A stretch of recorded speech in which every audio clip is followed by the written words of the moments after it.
Alhamdulillah alladzi arsala rasulahu bil huda wa dinil haq, yang mengutus rasulnya dengan petunjuk dan agama yang benar, liyudhhirahu 'ala ad-dini kullihi walau karihal musyrikun, agar Allah memenangkan agamanya di atas seluruh agama yang ada walaupun orang-orang musyrik membenci hal itu. Jadi kita sebagai umat Islam harus sadar bahwa ada orang-orang yang tidak suka dengan kita. Ada orang-orang yang benci kepada kita. Ada orang-orang yang mereka mungkin secara lisan mereka menyatakan damai, tapi tetap api permusuhan itu membara di dalam jiwa mereka. Allah mengatakan walan tarda ankal yahud walan nasara hatta tattabi'a millatahum. Tidak akan ridha orang Yahudi dan Nasrani sampai engkau mengikuti ajaran mereka. Allahumma salli wa sallim ala sayyidina Muhammadin wa ala alihi wa ashabihi ajma'in. Ya Allah, semoga salawat dan salam senantiasa tercurahkan untuk hamba kekasih-Mu, untuk baginda Nabi kita Muhammad alaihi salatu wassalam, yang diutus rahmatan lil alamin, sebagai kasih sayang buat alam semesta ini, kasih sayang buat seluruh umat manusia, kasih sayang buat seluruh binatang yang ada, kasih sayang untuk semut dan ikan-ikan di lautan. Semoga salawat itu bersambung untuk keluarga beliau, untuk istri-istri beliau, untuk putra-putri beliau, dan untuk seluruh sahabat Nabi. Semoga Allah meridhai kita bersama mereka. Pada pagi hari ini kita akan berbincang tentang kita, tentang manusia. Apakah orang seperti kita pantas masuk surga? Dalam bayangan kita kalau melihat seorang ustadz, kita melihat seorang yang alim, yang senantiasa ke rumah Allah, kita berpikir, Masya Allah, ini orang bakal masuk surga nih. Kayaknya orang kayak aku susah untuk masuk surga. Terjadi seperti itu, bayangan-bayangan kalau sulit bagi kita untuk masuk surga. Ya kita perlu lihat. Mungkin kita memang gak pantas masuk surga. Yang pertama, kita tahu semua bahwa tidak ada seorang pun yang masuk surga dengan amalannya. Tapi dia masuk surga karena rahmat Allah kepada dia. Berbicara tentang surga, ada sebagian orang yang mengatakan masuk surga itu lebih mudah daripada ngurus visa ke Amerika. Masuk surga itu lebih mudah daripada ngurus izin tinggal di Arab Saudi. Ucapan-ucapan yang menunjukkan bahwasanya memang masuk surga itu mudah. Tidak sesulit kesuksesan yang diraih di dunia. Tapi masuk surga itu juga berat. Tidak semudah yang dibayangkan, tapi juga tidak seberat yang kita pikirkan. Mu'adz bin Jabal, kita tahu seorang sahabat Nabi yang Masya Allah, yang Rasul Sallallahu Alaihi Wasallam mengatakan, a'lamu ummati bil halali wal haram Mu'adz bin Jabal. Umatku yang paling faham, yang paling mengerti tentang halal dan haram adalah Mu'adz bin Jabal. Mu'adz, ingat hadis Mu'adz yang pernah dia dibonceng sama Nabi SAW di atas keledai. Kemudian Nabi bertanya kepada Mu'adz, ya Mu'adz, sallallahu alaihi wasallam, atadri ma haqqullah 'alal abid atau 'alal ibad wa ma haqqul ibad 'ala Allah? Apa hak Allah atas hambanya dan apa hak hamba atas Allah? Mu'adz adalah seorang sahabat yang diutus ke Yaman, yang ketika Nabi SAW mengutus Mu'ad di akhir hayatnya, Nabi SAW mengatakan kepada Mu'ad, ya Mu'ad, la'allaka Mu'ad, kau bisa jadi tamurru, kau akan datang ke Madinah melewati masjidku dan kuburanku. Artinya memang Mu'ad tidak akan berjumpa lagi dengan Nabi SAW setelah diutus ke Yaman. Diutus ke Yaman berdakwah, pulang Nabi telah meninggal dunia sallallahu alaihi wasallam. Mu'ad bertanya, datang menjumpai Nabi SAW. Dan kita pun perlu bertanya kepada para ulama, kepada orang-orang yang alim, kepada orang-orang yang berilmu tentang permasalahan dan problematika yang kita hadapi. Mungkin mereka bisa memberikan solusi, memberikan pandangan sehingga kita bisa jalan lebih baik. Ada pencerahan. Mu'ad bertanya, qultu ya Rasulullah, aku berkata, wahai utusan Allah, Mu'ad mengatakan, akhbirni bi'amalin yudkhiluni al-jannah wa yuba'iduni 'anil nar.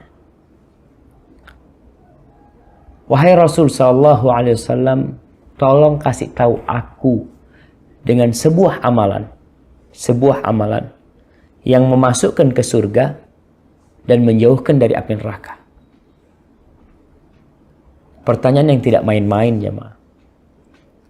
Kalau kita lihat ada pelatihan-pelatihan yang diadakan, pelatihan bagaimana menjadi sukses dalam kehidupan ini, bagaimana usahamu lancar, bagaimana dalam 1 jam kau bisa bikin duit, kau bisa mendatangkan duit. Kita lihat tuh banyak tuh iklan-iklan seperti itu. 5 menit atau 1 jam dalam sehari kau dapat duit banyak. Dan kita juga, ya manusiawi, tatkala kita ada masalah kita tanya, ya tentang dunia banyak yang kita tanyakan. Bagaimana supaya usaha kita tidak bangkrut ya? Bagaimana supaya ada hasil? Bagaimana supaya tidak di PHK? Bagaimana supaya tidak nganggur? Macam-macam pertanyaan. Mu'ad bin Jabal menanyakan sesuatu yang lebih baik dari dunia dan isinya. Dia bertanya tentang sebuah amalan yang memasukkan dia ke surga dan menjauhkan dari api neraka. Apa jawaban Rasulullah sallallahu alaihi wasallam? Beliau mengatakan alaihi salatu wassalam, laqad sa'alta an 'azim wa innahu la yasirun 'ala man yassarahu Allah taala alaihi. Mu'ad, engkau telah bertanya tentang sesuatu yang besar. Tapi hal itu adalah merupakan sesuatu yang mudah. Bagi siapa? Bagi orang yang dimudahkan oleh Allah untuknya. Jadi masuk surga itu perkara yang besar. Kalau kita bicara kesuksesan dunia aja membutuhkan kesungguhan, membutuhkan waktu dan jerih payah yang harus kita keluarkan. Itu hanya untuk kesuksesan dunia. Bagaimana dengan sesuatu yang lebih besar dari dunia dan isinya? Arduhas samawati wal ard. Yang luasnya lebih luas daripada langit dan bumi. Maka ini sesuatu yang besar. Tapi itu akan mudah bagi orang yang Allah mudahkan bagi dia. Jadi kita paham sekarang. Masuk surga berat. Tapi mudah. Gampang-gampang susah. Dia akan jadi susah buat orang-orang yang tidak Allah mudahkan bagi dia. Ya kita lihat di dunia ini Masya Allah. Ada orang kerja capek, lelah, berkeringat dapat gaji berapa? 40.000, 50.000. Tapi ada orang yang Masya Allah duduk-duduk, Masya Allah dapat fulus. Siapa yang memberikan itu? Rabbul Alamin. Allah Jalla Jalaluh. Allah yang memberikan hal itu. Begitu pula masuk surga Allah. Akan jadi mudah bagi orang yang Allah mudahkan bagi dia. Lalu apa kata Nabi? Nabi SAW mulai menjelaskan. Nanti ini setelah kajian, ibu-ibu, jamaah bisa ngelihat. Kira-kira kayak aku bisa masuk surga enggak? Setelah mendengarkan kajian ini secara wutuh. Nabi mengatakan kepada Mu'ad bin Jabal, ta'budullah wa la tusyrik bihi syai'an. Engkau beribadah kepada Allah dan tidak berbuat kesyirikan sedikit pun. Jelas kunci surga la ilaha illallah. Ini kuncinya. Artinya kalau seorang hamba melakukan segala amal kebajikan, sholat, puasa, zakat, sedekah, bangun masjid, tanpa yang pertama, nol. Nggak ada harganya. Seperti seorang yang ikut ujian di sebuah perguruan tinggi. Dia jawab dengan bagus semuanya. Nilainya 100. Tapi dia bukan mahasiswa di tempat itu. Dia nggak pernah daftar di sana. Apa akan dikasih ijazah oleh perguruan tinggi itu? Nggak ada. Dia nggak pernah daftar kau ke sini sebenarnya. Gimana kau? Kau mungkin masuk ujian, boleh. Tapi kau tidak akan pernah mendapatkan ijazah. Tidak akan pernah mendapatkan gelar LC atau S1, S2, S3. Nggak ada. Karena kau tidak terdaftar. Untuk masuk surga, kau harus daftar dulu. Daftarnya, la ilaha illallah. Asyhadu an la ilaha illallah wa asyhadu anna Muhammadar Rasulullah. Ini yang pertama. Lalu, wa tuqimus shalah. Kau tegakkan salat. Tegakkan salat.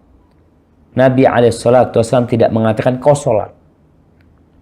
Karena iqamatus shalah, mendirikan salat, artinya menegakkan dengan rukun, syarat, sunnah-sunnah, ditegakkan tuh salat. Wa tuqimus shalah. Wa tu'tiyaz zakah. Dan engkau mengeluarkan zakat. Berikan zakat itu. Untuk masuk surga nih. Ini Nabi SAW sedang memberikan kiat-kiat masuk surga. Kau bayarin zakat. Banyak orang-orang kaya raya susah mengeluarkan zakat. Kemarin ada yang pesan amanah, Ustaz, ana minta tolong Ustaz. Kalau Ustaz isi kajian, tolong sampaikan masalah zakat. Ana ngomong, iyalah bang, ana mau sampaikan masalah zakat. Cuma yang hadir kajian ana, orang-orang tidak wajib zakat. Gimana ana mau jelaskan? Yang wajib zakat nggak pernah hadir kajian. Maka tugas kita memang datang ke mereka. Menyampaikan tentang kewajiban ini. Wa tu'tiyaz zakah. Kau keluarkan zakat. Wa tasuma Ramadan. Kau puasa di bulan Ramadan. Nah. Dan kita tahu bagaimana pengaruh puasa untuk masuk surga. Salah satu amalan yang tidak ditakar pahalanya adalah puasa. Wa tahujjul bait, haji. Jadi orang mau masuk surga tuh, ya sudah. Rukun Islam yang 5. Kalau kurang, ya akan berkurang persentase masuk surganya. Mungkin dia masuk surga tapi nyemplung ke neraka dulu. Tapi yang jelas, haji adalah penyempurna. Rukun Islam. Kalau dulu ada istilah kita waktu kecil, 4 sehat, 5 sempurna. Nah, haji kewajiban buat yang mampu. Kau mampu, berangkat haji.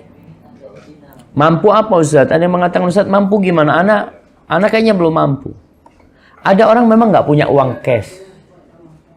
Duit dia nggak ada. Tapi Masya Allah punya aset rumah, punya aset ini, mobil banyak macam-macam. Kau udah mampu. Jadi para ulama mengatakan di antara makna mampu adalah az-zadu war-rahilah. Bekal dan kendaraan. Orang dikatakan mampu ketika dia punya bekal untuk berangkat dan dia punya kendaraan. Kalau sekarang mungkin orang bisa bayar untuk naik pesawat dan dia punya bekal untuk dimakan selama di Mekah dan di Madinah, itu udah wajib. Tidak ada kewajiban itu, orang itu harus punya rumah dulu baru haji wajib buat dia. Orang itu harus punya mobil dulu. Enggak. Kau punya bekal, kau punya biaya untuk beli kendaraan, untuk kendaraan, kau udah wajib. Tapi Allah nggak butuh kau berangkat haji. Kau nggak mau berangkat haji, nggak apa-apa. Terserah kau. Allah mengatakan, walillahi ala nasi hajjul bait man istata'a ilaihi sabila wa man kafara fa innallaha ghaniyun 'anil alamin. Allah katakan, barang siapa yang kufur yang nggak mau berangkat haji, Allah nggak butuh sama kau, sama alam semesta ini. Sama 5 juta jemaah haji itu Allah nggak butuh. Sama 250 juta penduduk Indonesia Allah nggak butuh. Allah Subhanallah. Allah itu Rabbul Alamin. Tapi ini untuk masuk surga kau harus berangkat haji. Kalau kau mampu. Thumma qala. Lalu Nabi SAW mengatakan, Ala adulluka ala abwabil khair. Sudah nih, dikasih tahu tentang rukun Islam. Lalu Nabi mengatakan kepada Mu'adz bin Jabal, mau nggak engkau aku kasih tahu pintu-pintu kebaikan? Kita dalam usaha, ya kita lihat orang ketika berusaha, dia ingin keuntungan yang bertambah terus. Tiap tahun akan ada evaluasi. Ya lihat setahun ini nih, usaha ana berkembang atau stuck. Kalau ternyata stuck, apa penyebabnya? Ada orang yang kepingin bertambah lagi, dia buka cabang lagi. Menginginkan seperti itu. Lalu Nabi SAW mengatakan kepada Mu'adz, as-sawmu junnah. Tuh yang wajib udah kau laksanakan, tapi kau tambahin, puasa itu perisai. Orang tuh butuh puasa untuk perisai apa? Dari syahwatnya, dari nafsunya. Ketika orang berpuasa perutnya kosong, dia tahu memang aku hidup ini bukan untuk cari makan doang. Aku nggak makan dari pagi sampai petang, nggak ada masalah. Sadar tuh manusia. Kalau dia diciptakan bukan untuk cari makan, dia laksanakan puasa sunnah. Tambah dengan puasa sunnah. Ini pintu-pintu kebaikan untuk menambah derajatmu di surga. Kita lihat orang di dunia, ada yang rumahnya biasa, ada yang rumahnya tingkat, ada rumahnya di apartemen, ada yang villa, ada yang macam-macam. Puasa nih, as-sawmu junnah. Menambah derajatmu dan menyelamatkan engkau dari syahwat-syahwat. Was-sadaqatu tudfi'ul khati'a kama yudfi'ul ma'un nar. Dan sedekah itu mematikan dosa. Sebagaimana air mematikan api. Artinya Nabi menjelaskan kepada Mu'adz bin Jabal, manusia itu tidak lepas dari dosa. Bagaimana ketika kau berbuat dosa, kau perbanyak sedekah. Jadi boleh Ustaz ya, kita sedekah dengan harapan diampuni dosanya. Naam, itu memang janji Allah. Kau sedekah diampuni dosanya. Apa kata Allah Subhanahu wa taala? In tuqridullaha qardan hasanan yudha'ifhu lakum wa yaghfir lakum wallahu syakurun halim. Kata Allah, kalau kalian mengutangi Allah dengan perhutangan yang baik, Allah akan lipat gandakan. Nggak hilang tuh duit yang kau sedekahkan, tidak hilang. Dan tidak dikembalikan sama, enggak, tapi dilipat gandakan oleh Allah Jalla Jalaluhu. Setelah itu, wa yaghfir lakum, dan diampuni dosa-dosa kalian. Maka tatkala seorang terjebak dalam dosa, banyakin sedekah. Itu dapat mematikan, menghapuskan dosa-dosa kita, kesalahan-kesalahan kita. Sehingga kita ini ketika berbuat dosa, yang memang kata Nabi SAW, atbi'is sayyi'atal hasanatam huwa, ikutin dosa dengan perbuatan kebaikan, itu akan menghapuskan. Hati kita perlu dijaga. Jangan sampai dosa itu menutupin hati kita, karena kita biarkan. Berbuat dosa, oh gampang lah nanti, gampang. Jangan gampang-gampang. Wallahi nggak gampang. Ada orang yang hatinya tertutup dan dia tidak bisa bertobat. Nggak bisa tobat sudah. Karena udah ketutup sama dosa-dosa tuh. Maka perlu segera menutupin dosa-dosa, menghapuskan dosa-dosa itu dengan sedekah. Wa shalatur rajul. Tadi bicara Nabi SAW puasa wajib. Lalu bicara puasa sunnah. Bicara zakat yang wajib. Lalu Nabi berbicara tentang sedekah sunnah. Lalu ketiga beliau berbicara tentang salat malam yang sunnah. Beliau mengatakan wa salatur rajuli fi jawfil lail. Dan salatnya seorang di malam hari itu pintu kebaikan. Lalu beliau membaca firman Allah di surat Sajdah ayat 16, tatajafa junubuhum anil madaji'. Samping tubuh mereka di malam hari itu menjauh dari tempat tidur. Menjauh dari tempat tidurnya mereka. Tinggalkan tuh tempat tidur. Ini pintu-pintu kebaikan. Dan nasihat Jibril kepada Nabi Muhammad SAW mengatakan, wa'lam anna syarafal mu'min qiyamuhu billah.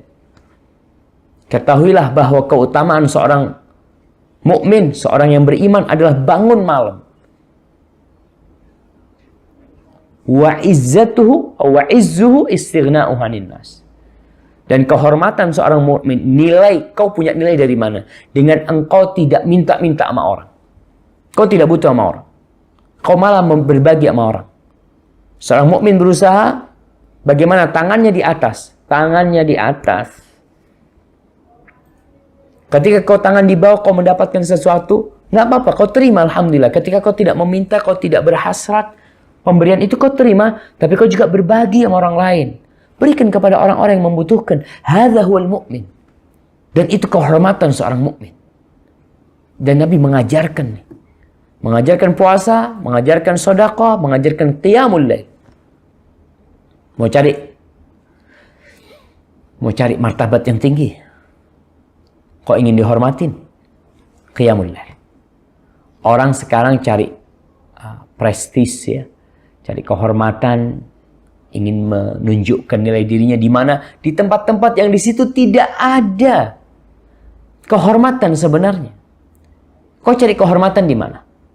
Cari kehormatan dengan menjabat, jadi pejabat publik, mendudukin satu kedudukan, aku jadi terhormat. Wallah jamaah. Ada orang-orang yang menghormatin kau hanya ketika ada kau di depan. Ada kau, dia hormatin kau. Kau pergi, dia akan menghujat dan menjelek-jelekan. Itu yang kau cari, kehormatan seperti itu yang kau cari. Kalau nggak salah Khayzuran, ibundanya Harun ar-Rasyid, ketika dia melihat ada rame-rame di Baghdad, dia lihat ada rame-rame, ini ada apa, orang rame-rame. Dia melongok dari balkon istananya. Dia tanya, ada apa ini, kata dia. Ini ada seorang alim ulama baru datang, namanya Abdullah bin Mubarak, kata dia. Orang rame untuk belajar sama dia, untuk afwan nih. Kayaknya mati.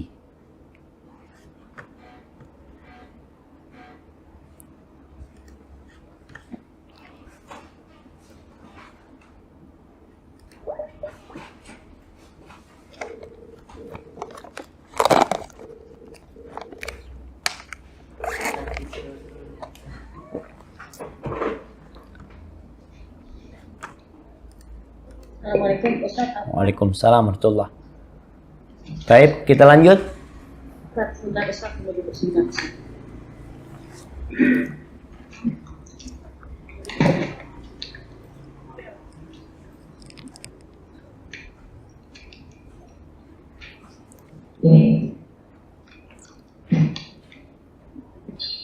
Ada Ustaz. Siap. Baik, kita lanjutkan. Ketika Ibunda Harun ar-Rasyid melihat itu Abdullah bin Mubarak disambut oleh penduduk Baghdad, dia mengatakan, hadza huwal mulk. Ini yang namanya kerajaan, ini yang namanya kehormatan. Bukan kehormatan anakku, bukan kerajaan anakku yang dia dihormatin karena punya kekuasaan, dia dihormatin karena dia punya tentara, punya pas pampres, kalau mungkin sekarang mungkin punya pengawal-pengawal, dihargain dia. Tapi ini Abdullah bin Mubarak, kata dia, nggak punya apa-apa dia. Itu yang sebenarnya di sini Nabi Jibril mengatakan syarafal mu'min, keutamaan seorang mukmin, qiyamuhu billail, qiyamul lail, bangun malam. Selesai Nabi menjelaskan hal itu, Nabi tidak berhenti memberikan, ini seorang yang memberikan nasihat jemaah. Ketika ada orang tanya, dia tanya satu pertanyaan, tapi kadang-kadang kita lihat ustadz-ustadz jawabnya panjang, dia kasih arahan yang lainnya. Itu sikap seorang mukmin yang cinta kepada saudaranya. Dan Nabi sangat cinta kepada umatnya. Bahkan Nabi pernah bersumpah berkata kepada Mu'adz bin Jabal, mengatakan, wallahi inni uhibbuka. Demi Allah, aku cinta sama kau Mu'adz. Jangan kau tinggalkan, fala tada'anna fi duburi kulli salah.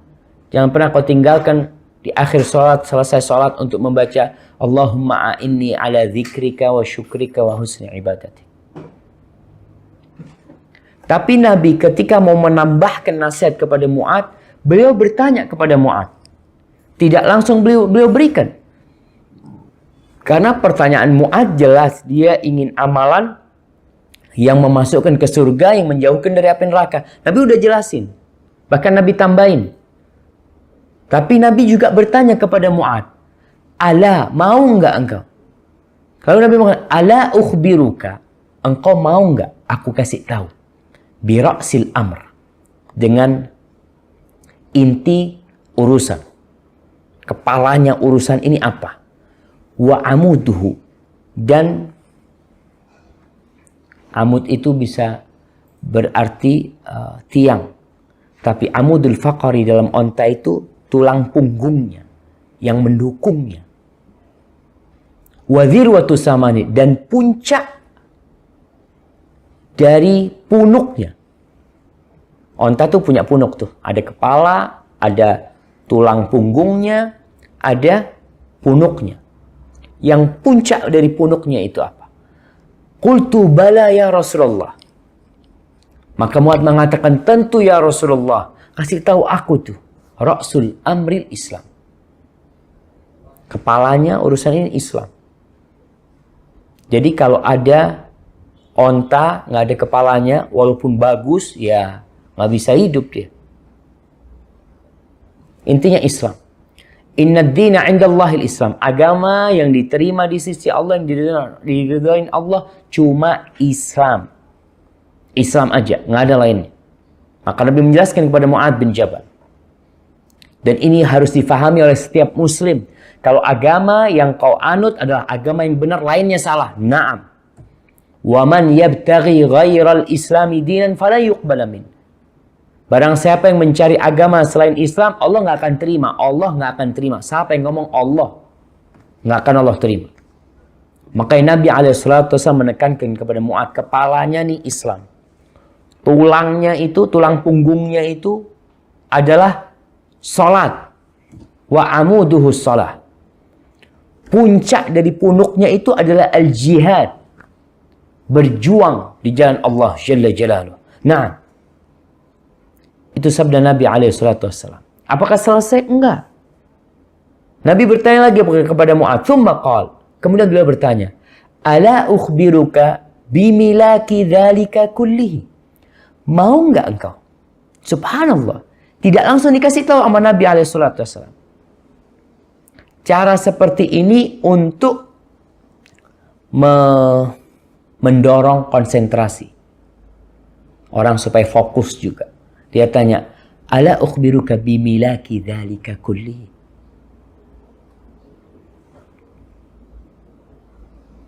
Mau enggak engkau aku kasih tahu yang menghimpun semua urusan itu? Insya Allah kau masuk surga. Kata faqultu bala ya Rasulullah, tentu, siapa yang enggak mau? Lalu fa'akhadha, kata Mu'adz, fa'akhadha bilisanihi. Lalu Nabi mengambil lisannya. Pegang tuh. Wa qala kuffa alaika hadha. Kau jaga nih. Kau pelihara lisanmu. Tahan omongan. Qultu ya Nabi Allah. Mu'adz mengatakan, ya Nabi Allah. Wahai Nabi Allah, wa inna la mu'akhaduna bima natakallamu bihi. Apakah kita akan mendapatkan sanksi dari apa yang keluar dari lisan kita? Ingat jamaah, kita hidup di masa semua orang mudah berbicara. Kayak sekarang nih, pasang kamera, ngomong dia. Atau dia tulis komentar. Sebagai pengganti dari ucapan dia, tulis semua. Pikirnya dia itu nggak akan ada perhitungan sama yang kau tulis. Oke, di pemerintah kita ada aturannya. Ada ujaran kebencian mungkin. Ada penghinaan, taib. Itu aturan dunia. Allah Jalla Jalla aturannya lebih parah dari itu. Artinya lebih dahsyat dari itu. Ma yalfidhu min qawlin illa ladaihi raqibun atid. Tidak ada satupun yang diucapkan, dilontarkan oleh lisan, kecuali di situ ada yang mencatat dan menyimpannya. Dicatat dan disimpan. Mungkin orang yang kau cela, orang yang kau ghibain, nggak pernah dengar. Dan dia tidak bisa laporan. Tapi Allah catat. Ketika Mu'adz bertanya kepada Nabi SAW, apakah kita akan mendapatkan sanksi dari apa yang kita ucapkan? Lalu Nabi mengatakan kepada Mu'adz bin Jabal, sallallahu ala nabiyyina wasallam, thaqilatka ummuka ya Mu'adz, fahal yakubbun nas fin nari ala wujuhihim aw ala manakhirihim illa hasaidu alsinatihim. Kau tahu Mu'adz, itu orang-orang yang tersungkur di dalam neraka. Di wajah mereka, di hidung mereka tersungkur mereka dalam neraka. Itu gara-gara apa? Tidak lain adalah hasil dari omongan lisan mereka. Omongan lisan mereka. Maka kalau kita berbicara mungkinkah orang seperti kita masuk surga, ya kita perlu lihat. Surga itu bukan hanya buat ustadz, enggak. Bukan hanya untuk para ulama, lah. Surga itu uiddat lil muttaqin, disediakan buat orang-orang yang bertakwa. Itu surga. Kau bertakwa, kau mau ustadz, kau mau bukan ustadz, kau nggak pernah di pondok, kau nggak bisa ngaji umpamanya, tapi kau bertakwa kepada Allah, kau insya Allah bisa masuk surga. Tapi sebaliknya, cerita Nabi SAW ketika ditanya tentang seorang wanita, taqumul lail. Itu wasiat Nabi kepada Mu'adz dia amalkan. Taqumul lail. Salat 5 waktu sudah dilaksanakan. Puasa Ramadan udah dia laksanakan. Zakat insya Allah udah dia laksanakan. Bahkan dia naik tingkatannya. Seorang wanita ini. Apa? Tasum an-nahar. Puasa sunnah. Nggak cukup itu. Taqumul lail. Salat malam. Yang dikatakan itu adalah kemuliaan seorang mukmin. Wa tatasaddaq, dia sedekah lagi. Kurang apa? Pintu-pintu kebaikan dia amalkan. Tapi yang terakhir dari wasiat Nabi kepada Mu'adz dia nggak amalin. Apa yang tidak diamalkan? Lakinnaha salitah. Tapi dia ini perempuan yang pedes kalau ngomong. Tu'zi jirana. Menyakiti tetangga dengan omongannya. Dengan lisannya. Masuk surga. Apa kata Nabi SAW? Hiya finnar. Di neraka tempatnya itu perempuan. Wallahi jamaah. Tadi kita bicara susah-susah mudah masuk surga Allah. Dan Nabi udah kasih sama kita tuh suatu kemudahan. Jaga lisan. Jaga lisan kalian. Jadi kenapa pemerintah kita perlu bikin aturan-aturan yang tiap tahun dirubah, direvisi? Karena memang ya kejahatan dan kriminalitas tiap tahun bertambah. Tidak berkurang ternyata. Tambah tahun, tambah bertambah. Baik, bicara tentang mudah masuk surga. Perempuan pelacur. Pelacur. Ngasih minum anjing masuk surga. Mudah apa nggak mudah masuk surga? Tapi kau lihat. Kenapa tuh pelacur memberi minum seekor anjing masuk surga? Dan kenapa itu wanita gara-gara lisannya masuk neraka? Atau wanita gara-gara kucing masuk neraka dan pelacur gara-gara anjing masuk surga? Kebayang nih, pelacur ngasih minum anjing masuk surga. Kenapa? Para ulama menjelaskan bagaimana perjuangan wanita ini. Seorang pelacur, padang pasir nggak ada manusia, dia kehausan, dia datangin sebuah sumur, dia turun ke sumur itu, dia ambil air, dia minum, lalu dia naik ke atas, ketemu anjing. Ya'kulu thara minal atash. Anjing yang makan tanah karena kehausan. Lalu perempuan ini turun. Dalam riwayat dia itu menggunakan sepatunya, khufnya itu untuk ngambil air. Lalu dia berikan minum kepada anjing. Di tempat yang tidak ada manusia yang melihat. Hanya dia, itu anjing, dan Rabbul Alamin. Dan Allah pencipta alam semesta ini yang melihat. As-Sami Al-Basir, dia lihat. Tidak ada manusia yang melihat. Sehingga dia bisa riak. Nggak ada, cuma sama anjing. Karena keikhlasan dia, Allah ampuni dosa-dosanya dan Allah masukkan ke dalam surga. Tapi ada seorang wanita yang masuk neraka gara-gara kucing. kucing yang dikurung sama dia. Nih sekarang nih banyak orang piara kucing ya. Hati-hati kau piara kucing. Jangan sampai kau lupa, akhirnya mati itu kucing. Ya Ustaz, kan manusia tempatnya salah dan lupa. Kau tahu kau tempat salah dan lupa, kau lepas tuh kucing. Dia bisa cari makan di tempat lain. Tapi ketika kau taruh di sana, apa yang bisa dia lakukan? Ketika kau lupa, apa yang bisa dia lakukan? Ada sebuah kisah. Sulaiman, Nabi Sulaiman. Wallah kisah ini kisah Israiliyah. Disebutkan dalam kisah itu, Nabi Sulaiman bertanya kepada semut, kau dalam setahun butuh makan berapa? Kata dia, cukup 1 gandum. 1 gandum tuh cukup. Ya udah, ditaruh di satu tempat sama Nabi Sulaiman, dikasih gandum. Ditutup sudah tempat itu.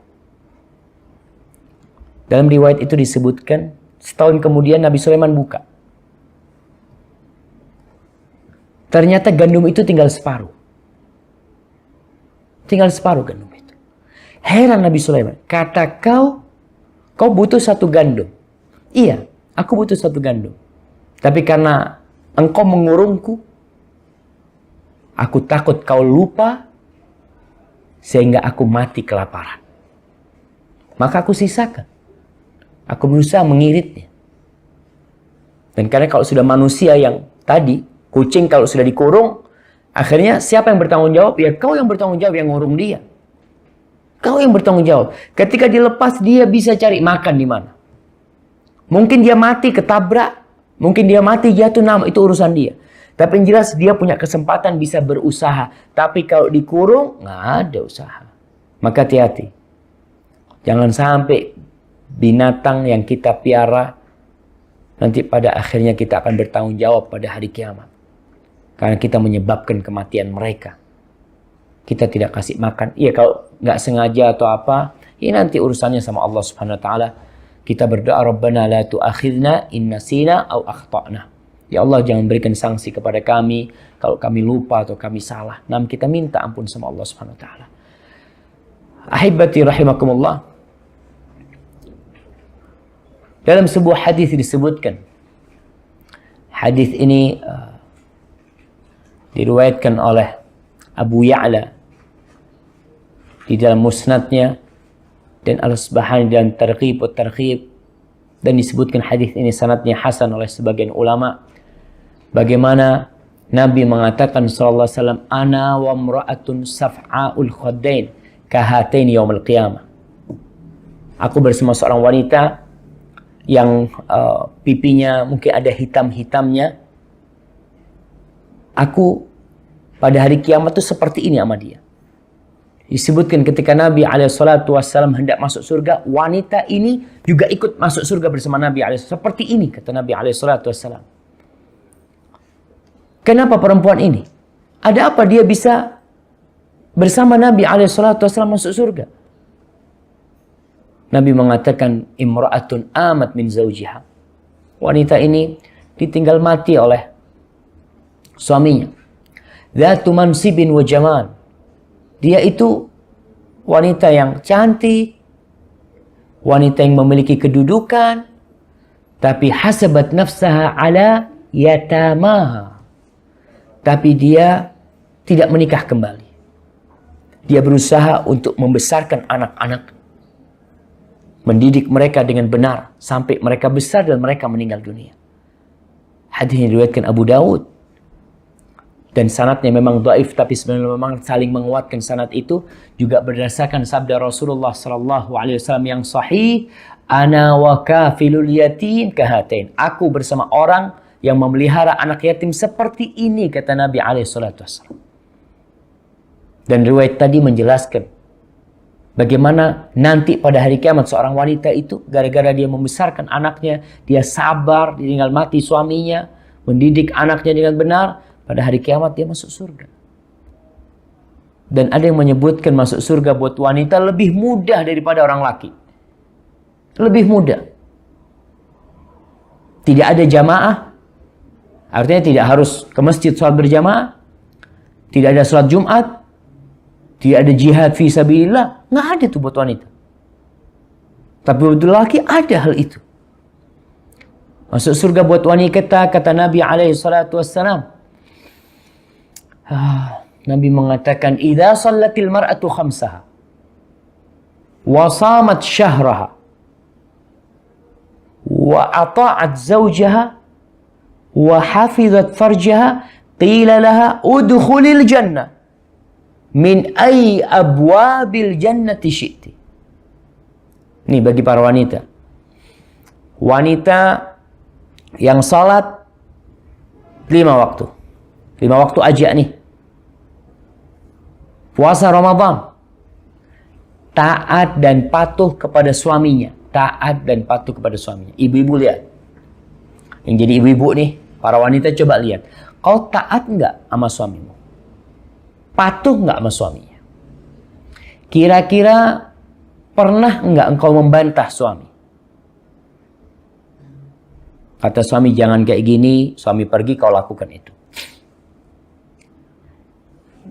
Ya kau yang lebih tahu. Tapi kalau wanita taat dengan patuh sama suami, setiap dipanggil dia datang. Nggak pernah dia tunda-tunda kedatangannya. Dipanggil fulana, panggil Betty Habibati. Panggil, nggak pernah dia mengatakan tunggu, nggak, dia datang. Dia datang, taat dan patuh sama suaminya. Walaupun dalam kondisi yang berat. Karena memang hak seorang suami sangat besar, jemaah. Sehingga suami ibu-ibu, suami seorang wanita, itu adalah surga dan nerakanya. Pernah ada seorang wanita, dia nggak mau nikah. Akhirnya orang tuanya mengadukan tuh anak kepada Nabi SAW. Lalu ketika dia dipaksa nikah, dia datang kepada Nabi SAW. Tunggu ana bacakan hadisnya supaya lengkap. Nah,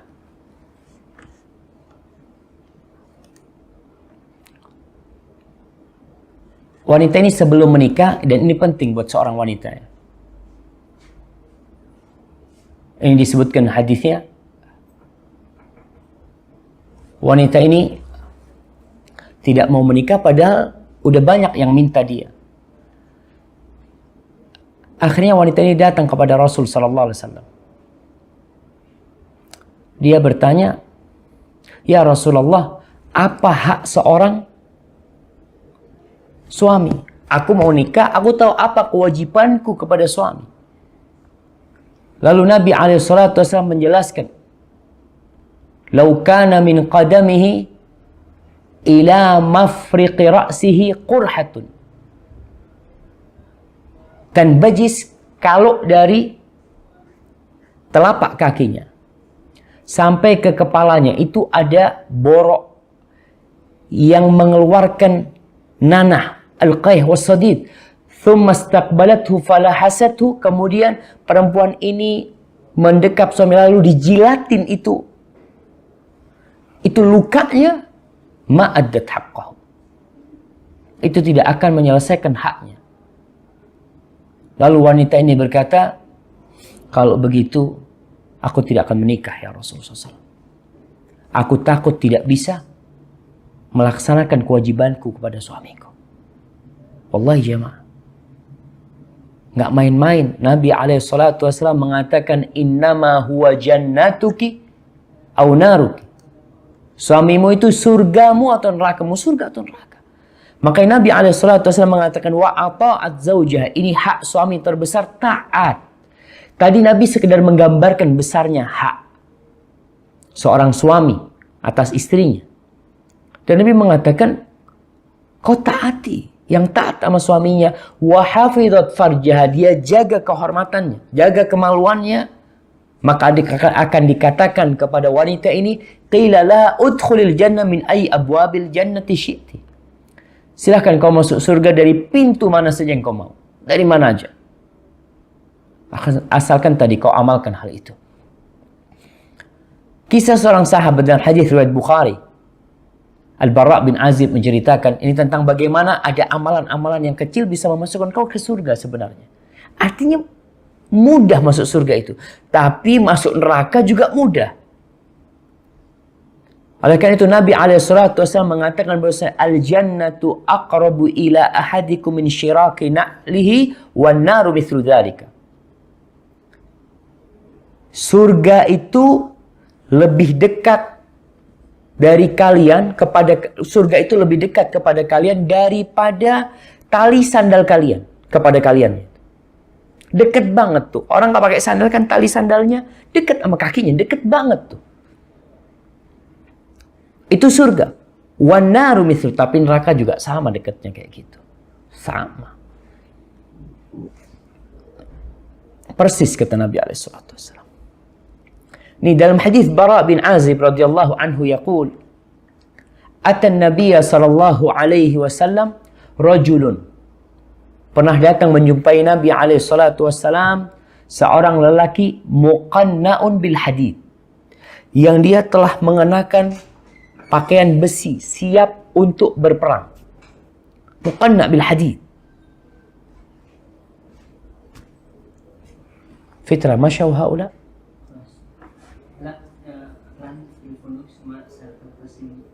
Barakallahu fikum.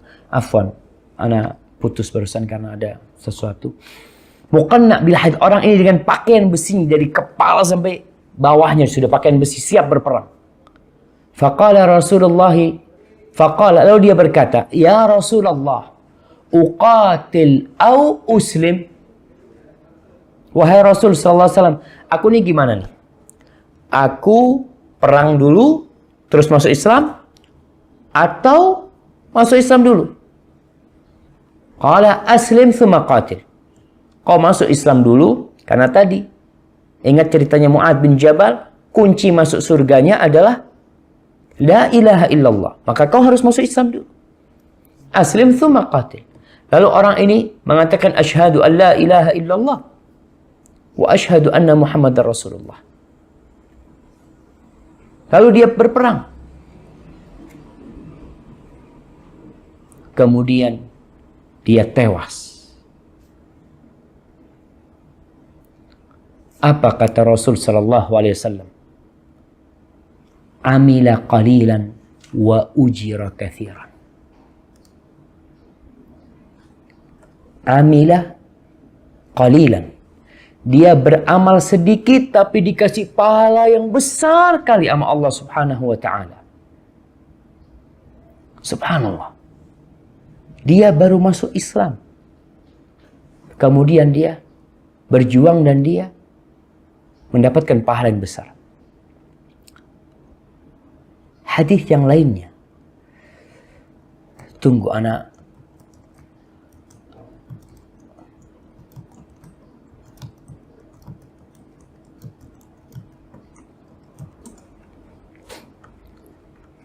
Ada seorang badui, seorang sahabat yang masuk surga sedangkan dia belum pernah sujud satu kali pun. Belum pernah sujud. Dia masuk Islam. Sahabat ini namanya Amr bin Thabit bin Wuqais. Disebutkan bahwasanya tunggu.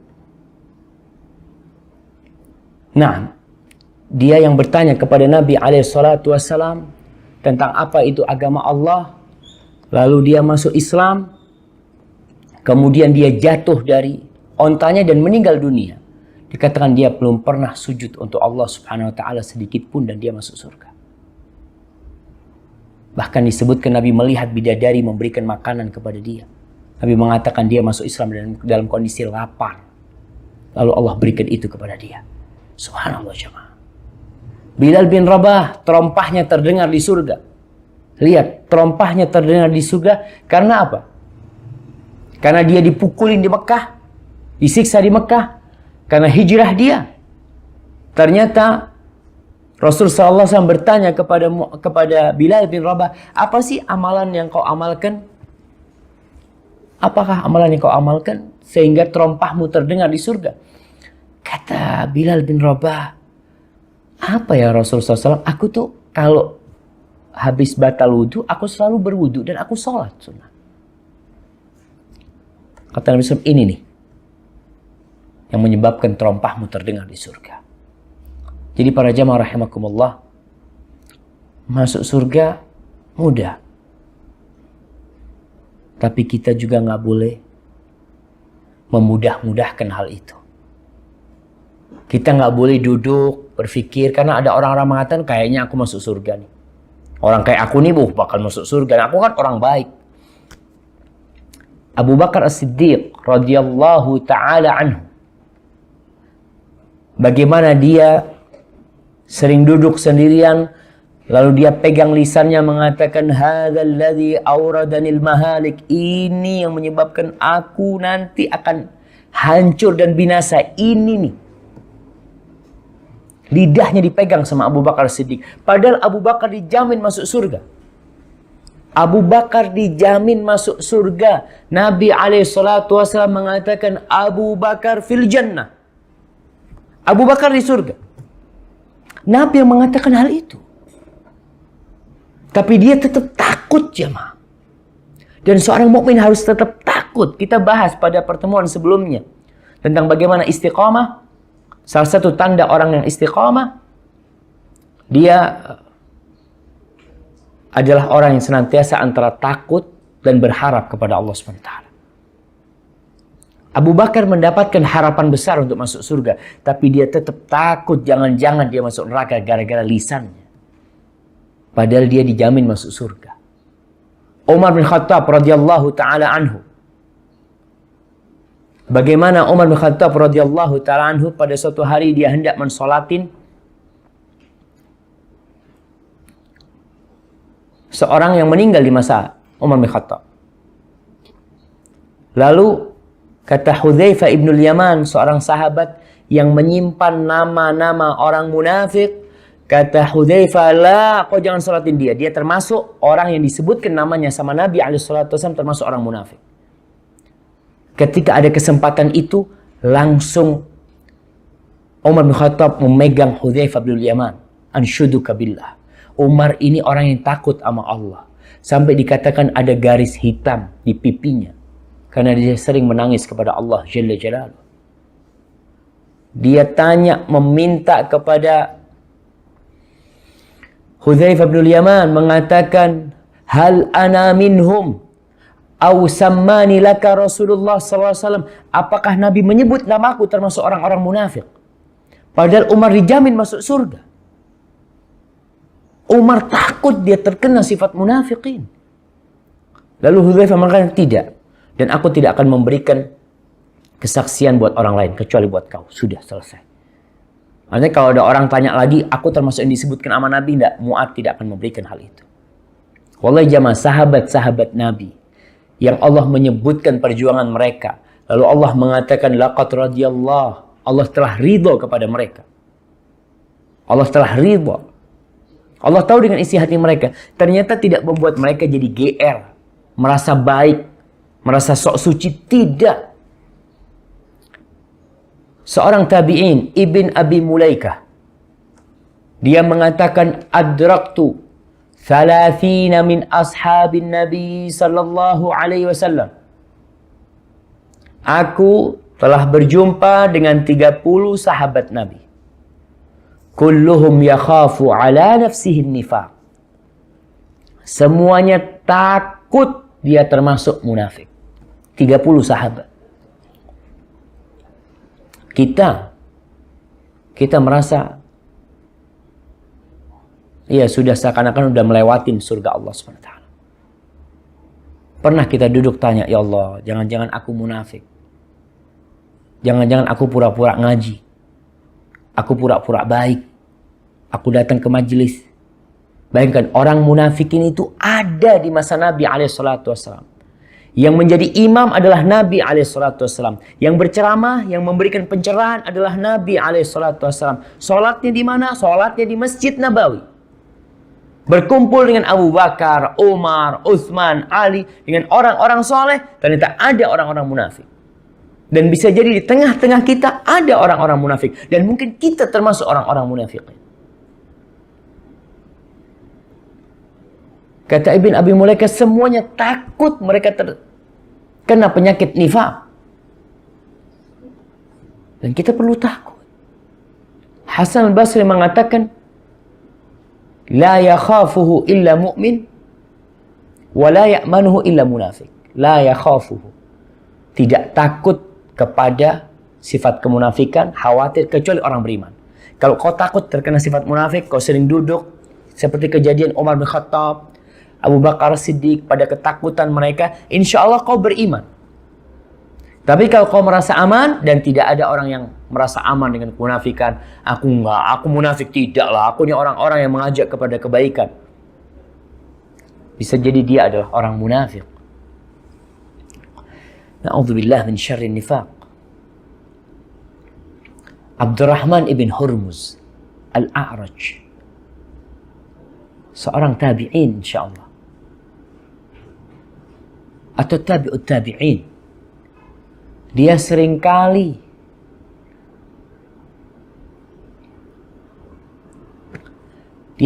ngomong sama dirinya, duduk sama dirinya, dia dudukkan jiwanya dan berkata kepada dirinya. Abdurrahman mengatakan kepada dirinya, innal munadi yunadi yaumal qiyamah. Nanti tuh pada hari kiamat akan ada yang menyeru pada hari kiamat yang mengatakan, ya ahla khati'ati kadza qum. Wahai pelaku dosa ini, kalian bangun. Fataqumu ya a'raj ma'ahum. Engkau ikut sama mereka karena kau pelaku dosa itu. Tsumma yunadi. Kemudian dipanggil lagi, wahai pelaku dosa ini, qumu, bangun kalian. Kau juga ikut. Fa'araka ya a'raj taqumu ma'a kulli ta'ifah. Aku lihat kau wahai a'raj, kau bangun dengan semua kelompok. Subhanallah. Sebagian di antara ulama salaf mengatakan, kalau ada panggilan di hari kiamat nanti semuanya masuk surga kecuali satu, maka aku mengira aku yang satu itu. Kita kadang-kadang kan kalau dipanggil orang masuk surga, umpamanya satu masjid ini cuma satu, apa yang kita lakukan? Oh, kayaknya fulana yang nggak masuk. Kayaknya fulan. Ulama ketika takut mereka mengatakan, kayaknya aku. Subhanallah jamaah. Al-Imam Syafi'i mengatakan, uhibbus salihina walastu minhumu. La'alli an anala bihim syafa'ah. Wa akrahu man tijaratuhul ma'asi. Wa in kunna sawa'an fil bida'ah. Kata Imam Syafi'i mengatakan, aku cinta kepada orang-orang soleh walaupun aku tidak termasuk dari golongan mereka. Ya, kecintaan aku berharap dapat syafaat mereka. Imam Syafi'i, siapa yang gak kenal sama Imam Syafi'i? Beliau yang mengarang kitab yang sampai hari ini kitab itu menjadi panutan, menjadi pedoman umat Islam. Ar-Risalah, kitab dalam usulul fiqh yang ditulis oleh Imam Syafi'i. Beliau menulis hal itu. Berapa banyak orang yang dapat hidayah lewat jalan beliau. Berapa banyak orang yang jalannya lurus karena arahan Imam Syafi'i. Tapi beliau mengatakan, uhibbus salihina walastu minhum. Beliau mengatakan, aku cinta kepada orang-orang soleh dan aku bukan termasuk mereka. Dan aku benci kepada pelaku-pelaku dosa, walaupun barangku sama dia sama. Kita perlu tumbuhkan dalam diri kita, jemaah. Wallahu a'lam, kita nggak tahu apakah kita bisa masuk surga. Wallahu a'lam.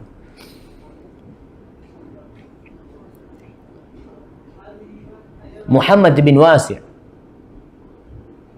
Muhammad bin Wasi', subhanallah. Salah satu ulama salaf mengatakan, "Lau kana yujadu lidzunubi rih Lau kana yujadu lidzunubi rih, ma qadirtum an tadwa minni minnatani rih. Dia mengatakan andai kata dosa itu ada aromanya, andai kata dosa itu ada baunya, kalian tidak akan bisa mendekat kepada aku karena busuknya aromaku. Wallahi jamaah. Dia mengatakan innama huwa afullah au nar. Yang ada nanti pada hari kiamat, ampunan Allah, maaf dari Allah, kalau enggak neraka. Ini seorang yang soleh, yang dikenal doanya mustajab, Muhammad bin Wasi. Dia begitu takut. Yang ada pada hari kiamat ya tadi, Allah maafkan atau neraka yang ada.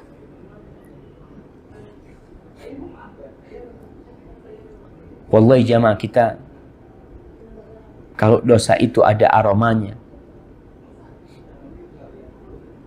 ada baunya, wallahi kita tidak akan bisa kumpul bersama. Cuma memang Allah menutupi dosa-dosa kita.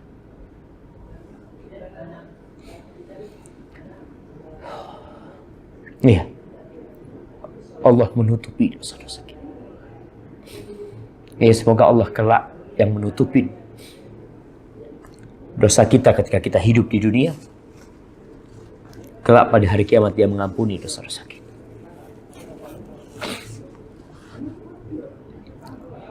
Muhammad ibn Aslam At-Tusi, dia mengatakan, qad sirtu fil ardi wa durtu fiha. Aku udah jalan, aku udah menjelajahi bumi ini. Lalu dia mengatakan, fabilladzi la ilaha illahu. Dan aku bersumpah demi zat yang tidak ada yang berhak disembah kecuali dia, ma ra'aitu nafsan tusalli ilal qiblah syarran indi bin nafsi. Aku bersumpah kayaknya nggak ada orang yang lebih buruk yang sholat, yang menghadap kiblat lebih dari diriku sendiri. Wallahi jamaah, kita perlu duduk sama diri kita. Tidak membanggakan diri kita. Ar-Rabi' ibn Khathyam, dia pernah nangis sampai basah jenggotnya. Dia mengatakan, adrakna aqwaman kunna fi janbihim lususan. Kita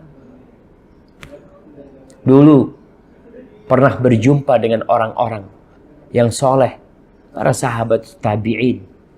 Kita di sisi mereka itu seperti maling. Jadi seorang berusaha untuk tidak mengangkat dirinya, menyucikan dirinya, tapi selalu melihat orang lain lebih baik dari dia, sehingga dia berusaha untuk memperbaiki dirinya. Abu Muslim Al-Khawlani. Ada yang tahu sama Abu Muslim Al-Khawlani? Dia itu menaruh pecutnya dia itu di masjid dia, di tempat ibadah dia, di rumah dia taruh, atau di masjid dia taruh. Lalu dia mengatakan, ana aula bisiyati minad dawab. Aku lebih pantas untuk dipecut daripada binatang-binatang tersebut. Wallahi kalau kita sadar dengan anugerah yang Allah berikan kepada kita, dengan karunia yang Allah curahkan kepada kita, nikmat-nikmat yang banyak, lalu kita bandingkan dengan amal kebajikan kita dan dosa-dosa yang kita lakukan, kita kadang-kadang beramal kebajikan. Beramal kebajikan pun kita tidak mengharap ridha Allah. Kita ingin dipuji, kita ingin disanjung orang. Dan ketika kita punya dosa, kita tutupin dan hanya Allah yang mengetahui dosa kita. Jamaah rahimakumullah. Sahal bin Aslam berkata, Kana Bakar bin Abdullah Al-Muzani idza ra'a syaikhan. Bakar ibn Abdullah Al-Muzani, kalau dia melihat orang yang lebih tua, maka Bakar mengatakan, hadza khairun minni. Ini orang lebih baik dari aku. Abadallah qabli. Dia telah beribadah kepada Allah, dia telah meletakkan keningnya sujud kepada Allah. Sebelum aku bisa itu, dia sudah melakukan itu. Dia lebih baik daripada aku. Wa idza ra'a syaban. Kalau yang dia lihat anak muda. Karena dalam kehidupan ini kita akan melihat orang yang di atas kita, yang senior atau yang junior. Ketika melihat yang senior yang lebih tua, Bakar bin Abdullah mengatakan orang ini lebih baik dari aku karena dia telah beribadah kepada Allah sebelum aku beribadah. Kalau dia melihat anak muda, qala hadza khairun min. Ini anak muda lebih baik dari aku. Kok bisa anak muda lebih baik dari engkau? Nah, irtakabtu dzunub aktsar mimma irtakab. Aku berbuat dosa lebih banyak daripada dosa dia. Karena secara umur, orang semakin panjang umurnya dosanya lebih banyak daripada yang baru. Mungkin baru 5 dosanya, baru 7 dosanya. Baru 10, sedangkan aku udah berapa dosa yang aku lakukan. Dan dia juga berkata, in aradalaka iblis. Kalau iblis datang sama kau lalu menawarkan. Faqala inna laka fadlan ala ahadin min ahli Islam. Lalu iblis itu mewahyukan atau membisikkan kepadamu bahwa kau itu adalah orang yang punya kontribusi besar kepada umat Islam. Atau kau punya kebaikan lebih utama dari fulan. Kau lebih baik daripada fulan. Maka kata Bakar mengatakan, kau lihat. Kalau orang itu yang dibisikkan iblis membisikkan kau lebih baik dari dia, kau lihat. Kalau orang itu lebih tua, maka katakan, orang ini lebih baik dari aku. Dia berilman lebih dulu. Dia beramal soleh lebih dahulu daripada aku. Dia lebih baik dari aku.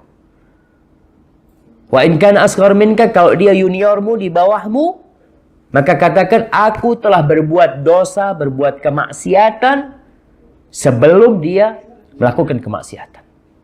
Aku lebih berhak mendapatkan sanksi, dia lebih baik dari aku. Karena sejatinya dalam kehidupan ini kau akan melihat ya 2 jenis manusia. Yang lebih tua dari engkau atau yang lebih muda dari engkau. Jamaah rahimakumullah, Hasan al-Basri, ulama-ulama yang lainnya, Salim ibn Abdullah ibn Umar. Ketika Salim ibn Abdullah ibn Umar ketika haji, dia itu berdesakan dengan seorang laki. Dalam tawafnya mungkin atau dalam sa'inya. Lalu orang yang didesak oleh Salim ibn Abdullah bin Umar bin Khattab ini mengatakan, ya murai, wahai orang yang riak. Apa kata Salim? Apakah dia marah?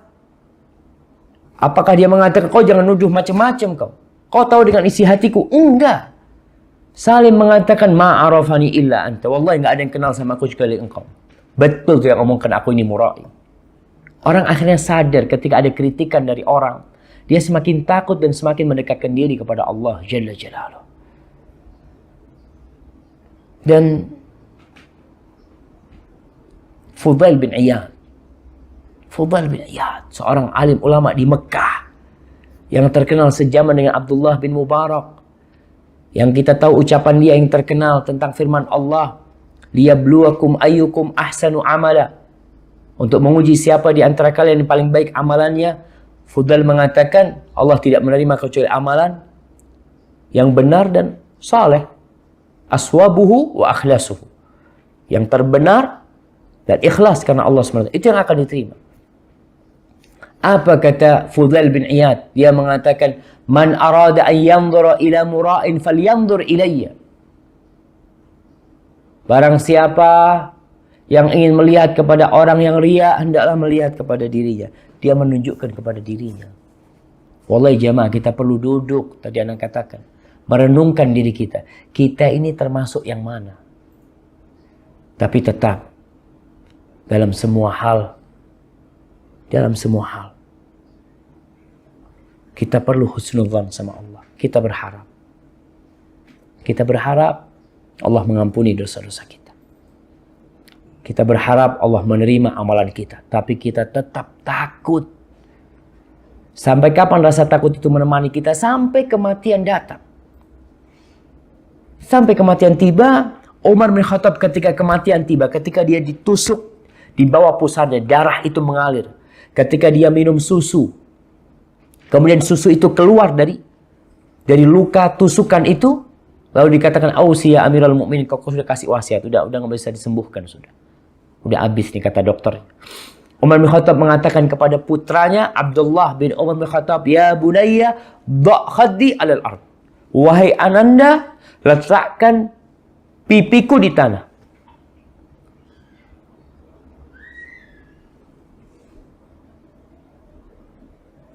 Apa kata anak? Ya abati.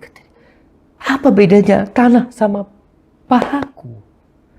Biar kepalamu di pahaku. Umar marah kepada anaknya. La ummalak. Ba'khaddi alal ard. Letakkan pipiku di bumi. Letakkan di tanah pipiku. Apa kata Umar bin Khattab? La'allallah ayyarhamani. Aku berharap dengan kondisi pipiku di tanah, Allah memberikan rahmatnya kepada aku. Allah kesian sama aku. Wallahi jamaah, kita nggak tahu. Dan surga Allah itu mahal. Allahumma inna nas'aluka al-jannah wa na'udzubika minan nar. Kita berharap surga Allah, kita berdoa terus, tapi kita juga takut dari api neraka. Hadza wallahu a'lam bissawab. Itu mungkin yang bisa kita kaji pada kesempatan kali ini. Semoga bermanfaat buat kita, menjadi kita lebih dekat sama Allah Subhanahu wa taala dan tidak sok suci dalam kehidupan ini. Barakallahu fiik. Kalau kiranya ada pertanyaan, tafadhali.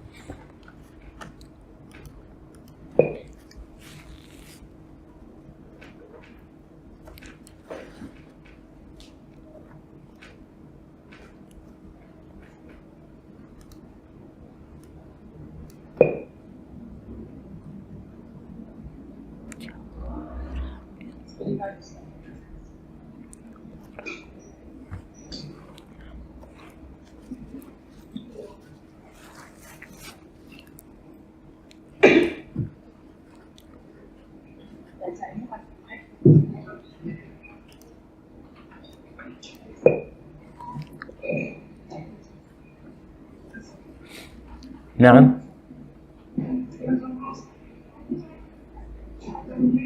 Ya. Assalamualaikum Ustaz. Waalaikumsalam warahmatullah. Naam. Manakah yang harus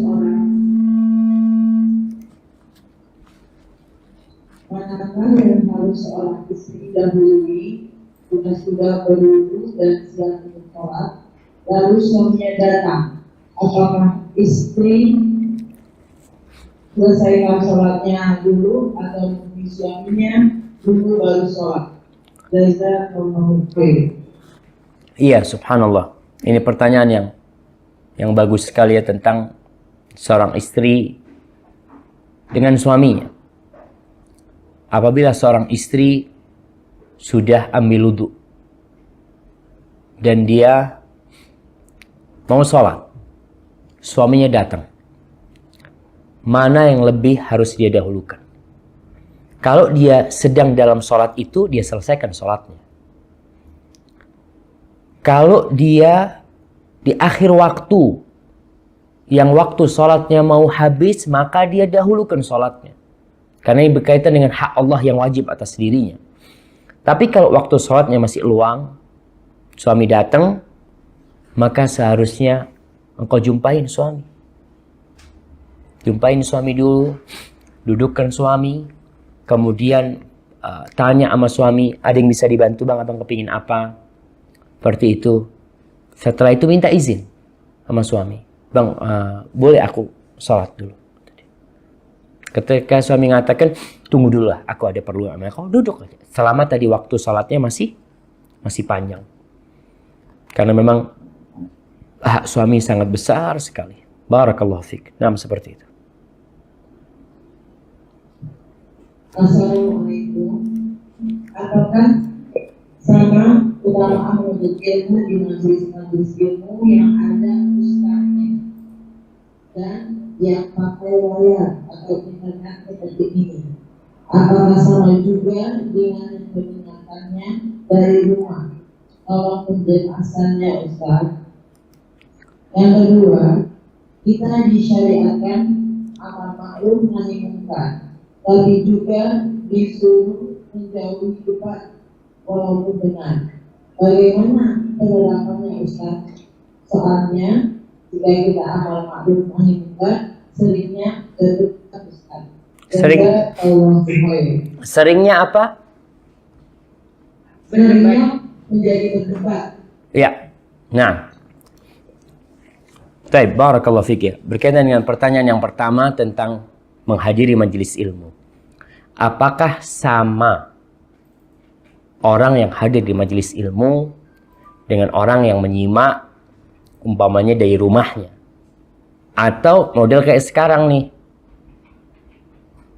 jamaah datang ke majelis ilmu tapi ustadznya nggak ada di sana. Kadang-kala ustadznya ada di sana jauh, pakai layar juga. Apakah sama? Yang pertama, majelis ilmu adalah majelis yang didatengin.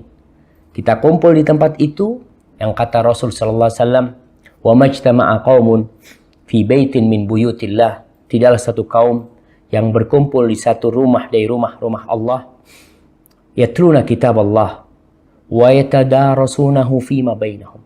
Mereka bersama-sama mengkaji di sana kitabullah, mempelajarinya, membacanya. Apa yang terjadi? Illa nazalat alaihimur rahmah, illa nazalat alaihimus sakinah. Kecuali sakinah akan turun kepada mereka. Mereka kumpul bersama nih. Berarti kalau ibu-ibu sekarang kumpul bersama di satu tempat untuk mengkaji bersama, baik itu ada ustadznya atau tidak ada ustadznya, ngaji bareng di sana, mempelajari bersama, insya Allah akan turun tuh sakinah tersebut. Karena mereka kedatangannya ke sana memang berkumpul bersama untuk mempelajari syariat Allah, mempelajari agama Allah, mempelajari Al-Quran Karim. Tapi sekarang ada sarana yang menyebabkan mereka lebih mudah. Adalah gimana kalau ngajinya Ustaz, kita berlima nih di rumah, kita setel nih kajian kitab atau kajian apa, lalu kita bersama-sama mempelajarinya. Dapat enggak Ustaz? Mudah-mudahan dapat. Rahmat Allah itu luas, seluas langit dan bumi. Terus bagaimana yang di rumah? Di rumah nonton di rumah kajian. Ya semoga Allah memberikan rahmatmu sesuai dengan kesendirianmu. Kalau di sana kan kebersamaan. Dalam hadis itu mereka bersama-sama. Ketika kau sendirian, seperti orang yang ngaji, baca Quran sendirian di rumahnya. Apakah dia akan mendapatkan malaikat akan turun ke mereka, umpamanya, ke orang ini? Wallahu a'lam bishawab. Sepertinya dalam hadis itu dianjurkan kebersamaan, kumpul bersama-sama, mengkaji bersama-sama.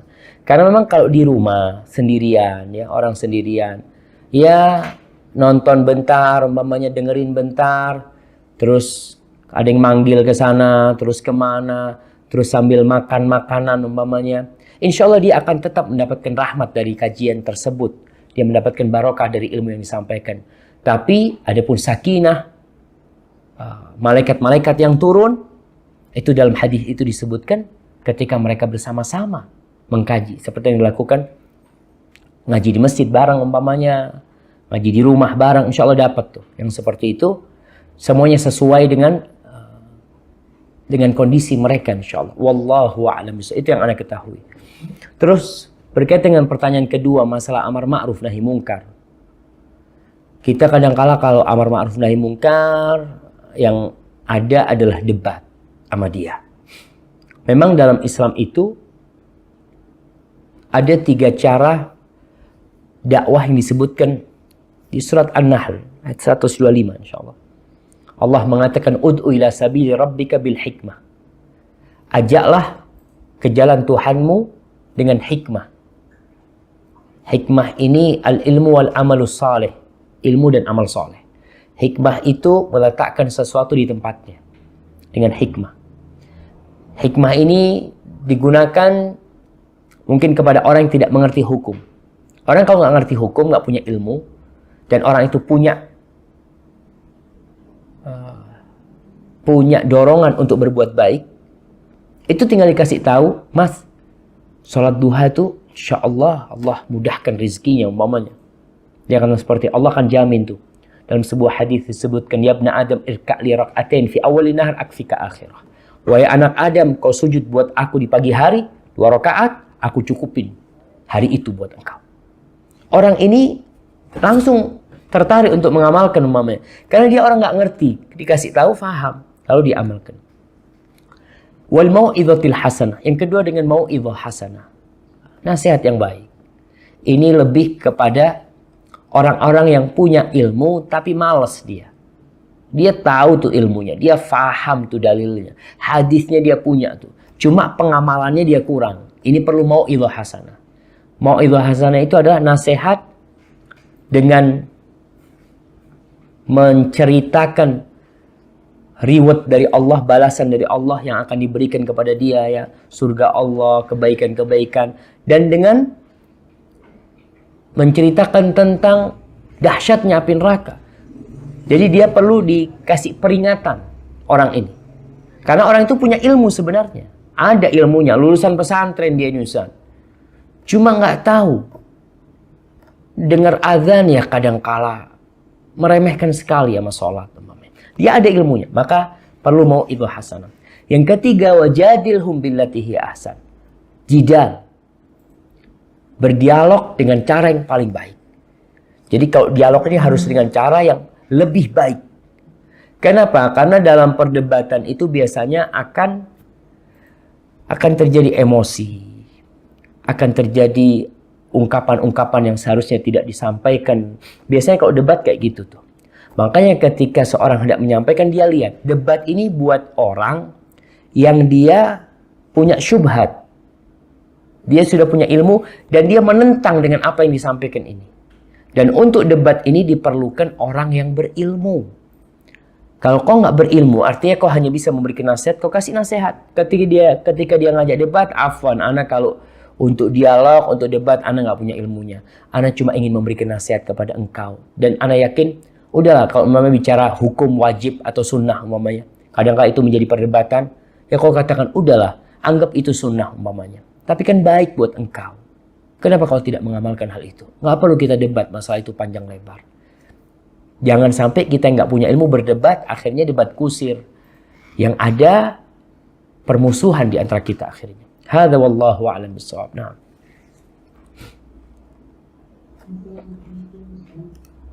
Waalaikumsalam warahmatullahi wabarakatuh. Bagaimana cara menangkal sifat munafik pada diri kita sendiri?